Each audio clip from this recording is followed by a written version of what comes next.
aí, galera do Hora do Enem. Sou o Rodrigo Rética, professor de História da Arte do QG do Enem. Estou aqui hoje para falar um pouquinho sobre arte com vocês. E o tema hoje é arte na Idade Média. A gente fica ali, às vezes, um pouco perdido, achando que não teve produção artística na Idade Média, mas a gente ignora, a enorme produção que existia em torno do cristianismo, que existiam em outros países, sem contar a Europa, porque às vezes a gente fica preso à história da arte, a gente só fala de arte europeia, mas a gente esquece que tem uma produção de arte islâmica muito forte, uma produção de arte na China, no Japão, na Índia, em vários outros países que é muito intensa. Tá? Mas a gente vai ficar um pouquinho aqui na Europa hoje, a gente vai falar um pouquinho sobre essa arte cristã, e para falar um pouquinho sobre essa arte eu trouxe uma questão do Enem de 2014 para vocês. Vamos dar uma olhadinha aqui? A questão que eu trouxe, ela começa ali com algumas frases, eu vou ler aqui para vocês. Olha só, sou uma pobre e velha mulher, muito ignorante, que nem sabe ler. Mostram-me na igreja de minha terra um paraíso com harpas pintado, e um inferno onde fervem almas danadas. Um enche-me de júbilo, e outro minha terra.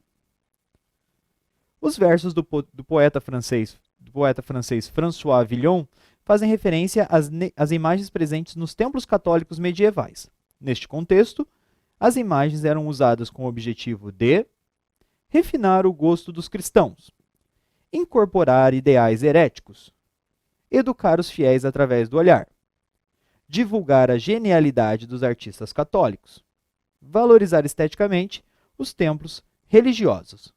Gente, olha só, quando ela fala ali no texto, que quando ela olha para as imagens na igreja, ela vê o céu, e isso daí dá muito júbilo a ela, traz muito prazer a ela fica muito feliz com essa possibilidade do céu.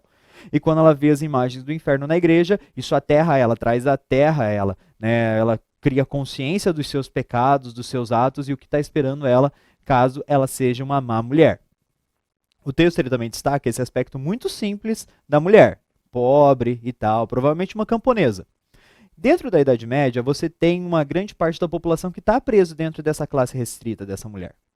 Você tem uma grande população que é analfabeta, a maioria das pessoas da Europa na época eram analfabetos. Aliás, a maioria das pessoas do mundo na Idade Média eram analfabetos. Pouquíssimas pessoas tinham acesso à cultura, pouquíssimas pessoas tinham acesso à educação, pouquíssimas pessoas tinham acesso à alfabetização.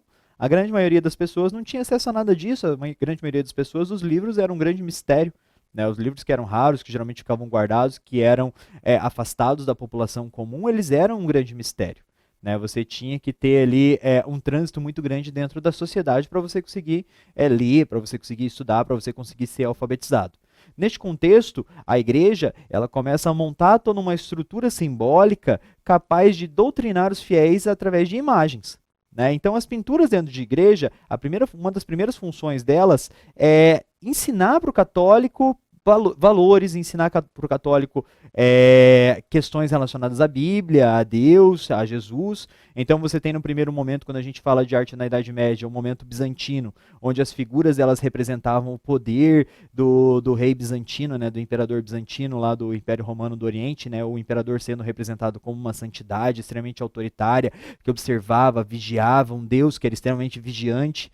Ali, quando você avança na Idade Média, chega num período artístico conhecido como românico, você já tem uma pintura muito mais doutrinadora, no sentido de ensinar passagens bíblicas, mostrar os perigos do inferno, mostrar os júbilos do céu. E quando você chega no gótico, você já tem uma expansão muito grande dessa arte. O texto ele se refere a esse período de doutrinação, ali mais no românico, mais no bizantino. Nessa época onde a cultura, de um modo geral, ela era extremamente restrita. O gótico ele acaba pegando ali a abertura dessas restrições, ele começa a pegar ali uma chegada de conhecimento aos fiéis, de um modo geral. Então o texto ele fala sobre essa arte medieval que servia para doutrinar. Você usava imagens para você criar símbolos na cabeça das pessoas para que elas entendessem o que ia acontecer de bom e o que ia acontecer de ruim. Isso daí é muito forte, isso daí é muito impactante dentro da arte da Idade Média. Essa questão de você mostrar o que acontece com você se você for bom, mostrar também o que acontece se você for ruim. E daí você tem o livre-arbítrio para escolher entre uma das coisas. Você quer ir para o céu ou você quer ir para o inferno. Você pode ter isso, você pode ter aquilo. Então a arte aqui ela está relacionada ao quê? A letra C, educar os fiéis através do olhar. O cara não precisa ler, o cara não precisa ser intelectual. O cara chega na igreja, olha as pinturinhas lá e ele já sabe o que vai acontecer com a vida dele. Tá bom? Galera, espero que vocês tenham gostado. E a gente vai falando mais sobre arte por aí, né, nos próximos programas. Eu sou o Rodrigo Retka e a gente se vê. Tchau, tchau.